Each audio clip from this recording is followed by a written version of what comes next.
Hello and welcome to the program. I am DEJI360. Now, there's a bit of relief for the country following the release of students abducted from the Federal College of Forestry Mechanization, AFACA, in Kaduna State, northwest Nigeria. After nearly 2 months in captivity, the students regained their freedom, although in very poor physical condition. Upon their return, the students looked unkempt, visibly weak, and most of them were unable to walk properly. Now, the release of the students brings joy actually to their parents who have been in sorrow for over 50 days. But it also brings to mind the plight of scores of other students who are still in the kidnappers' den now. President Muhammadu Buhari held yet another meeting with heads of the country's security agencies last week to find a solution to the security challenge in the country. The Senate also had a closed-door session with the service chiefs, all in a bid to find a lasting solution to the problem. So the questions are, what steps should the country take now to nip future kidnapping of students in the bud? What should educational institutions be doing at this moment? And what security measures should be adopted by school authorities, particularly now that secondary schools will be resuming for another term? Joining me to discuss this and more is Roy Okidieve, who is a retired military personnel and the CEO of August Eye Security, a private security firm here in Nigeria. Thank you very much, sir, for joining us on the program. What do you think we need to begin to do now to make our schools more secured? Because schools are obviously becoming targets, and they started with primary or secondary schools. Even tertiary institutions now are being targeted. Wow, Deji, once again we are here to talk about these menaces and these points of tears for Nigerians. Once again, I just wonder why the life of a human being is not valuable in this country. I just wonder, when you travel around the world, you will see that the life of a baby, the life of an animal, the life of a woman before the life of a man, in that order. And you go to some countries, pets are respected more than anything else. So I wonder in Nigeria why the greatest asset of the world, which is life, is what we trade with.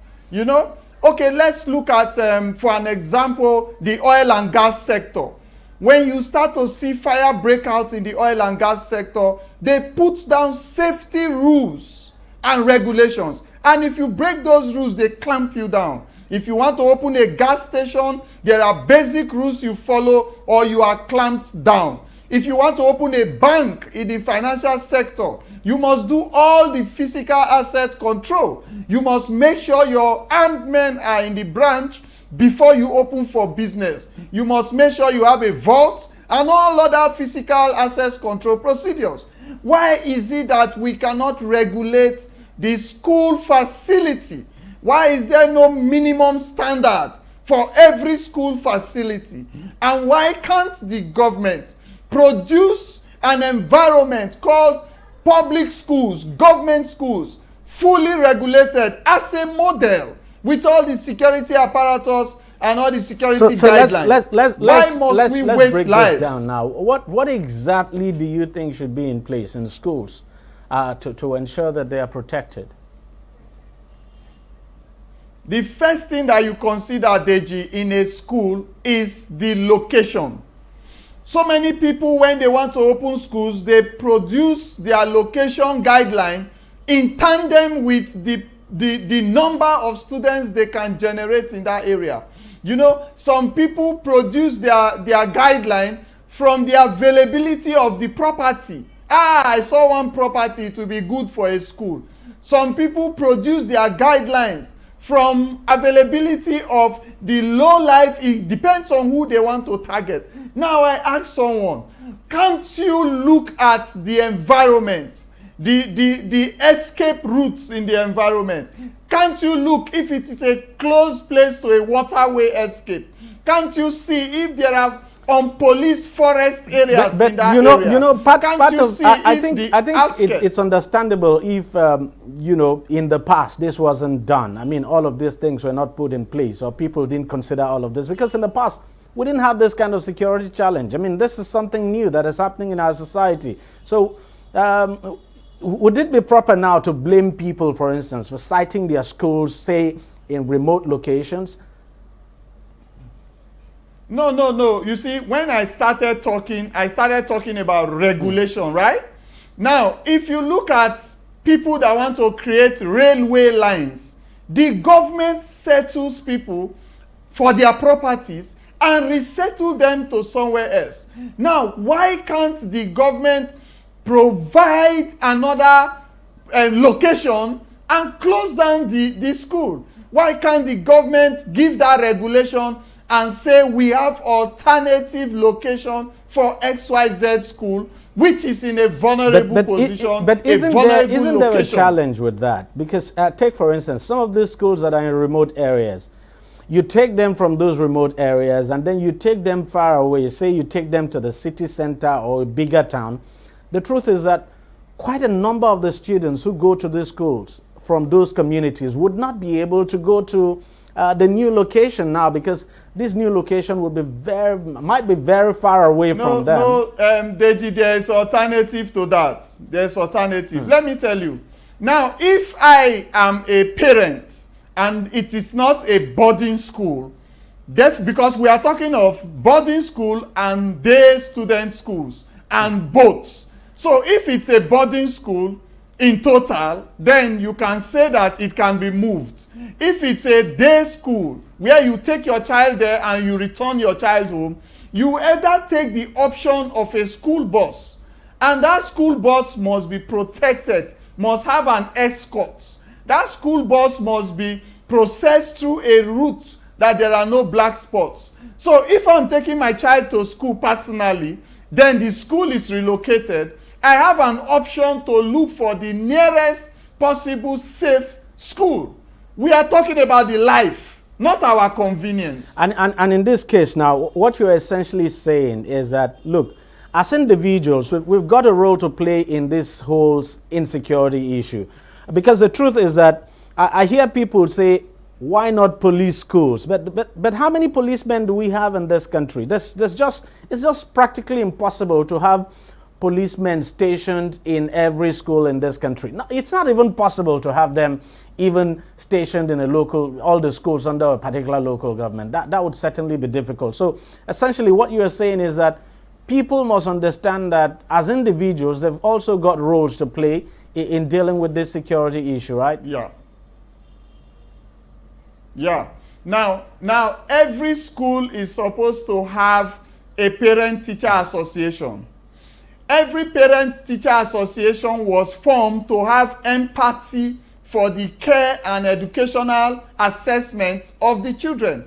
Now, every PTA, parent-teacher association, possibly must have people of the agencies, must have parents too that have left the agencies, must have parents that are in one security organization or the other, must also have a relationship with a security consultant.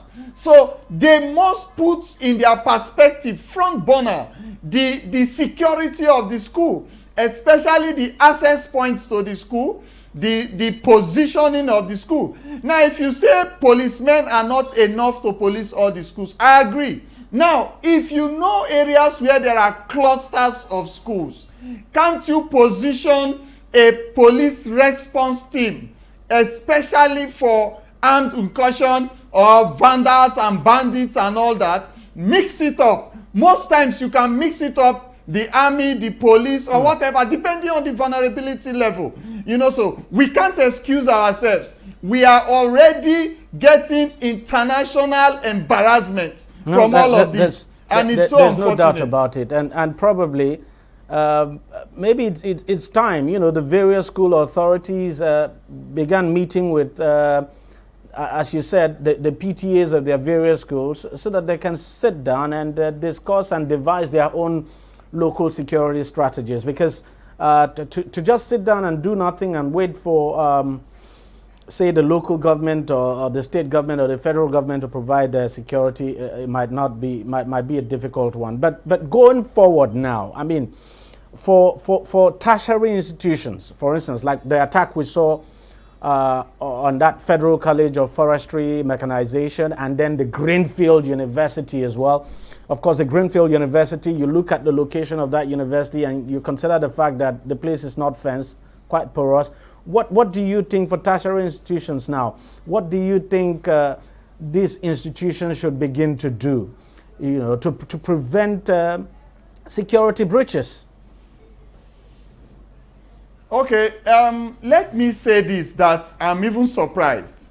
Now, do you know that immediately you identify that this school is exposed and intelligence gathered indicates that that school might be under the radar of kidnappers and bandits?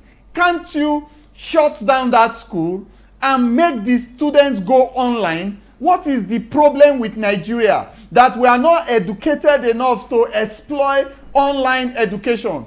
Must we appear in school physically for now? If the school needs to be restructured, the security system in the area needs to be reviewed, but you need to take these children home, then you can generate online classes. Open University has been doing online classes in Nigeria for a long time. During the COVID, so many schools had the opportunity to exploit online classes. So immediately I understand that XYZ school is exposed, the area is getting vulnerable, there might be attacks and abduction. Why can't I close down that school? Why can't I send those children to an online school? Now, there is no culpability. That is why we run loose with whatever we like. The parents should sue the school should explain why it got that intelligence, did not close down that school, did not initiate online classes. Because if we initiate online classes, they will be in their safe homes and you can exploit security opportunities until you are sure that they can resume. It's quite a troubling situation. Thank you very much, Roy Okidieve, for joining us on the program and for sharing your thoughts with us. Thank you very much. It's always a pleasure. Okay, we should take a short break now and we'll be right back. Stay with us. Opinions are free, facts are sacred, but truth is universal. How, in practical terms, can we, for instance, de-escalate the tension? President must see himself as the President of the Federal Republic. We know where the enemy is. 3 places. The Lake Chad Basin, the border area between Nigeria and Cameroon, and then the Sambisa Forest. On DEJI360, we give you a complete dose of everything. Opinion, facts, and undiluted truth. I hardly believe what politicians say in this part of the world. A new Nigeria is possible, a future is possible. We delve into the issues, dissect it so that you can understand it, and use it to take action. I don't think there's any need for any governor to look for grant for ranching. DEJI360, dissecting the issues.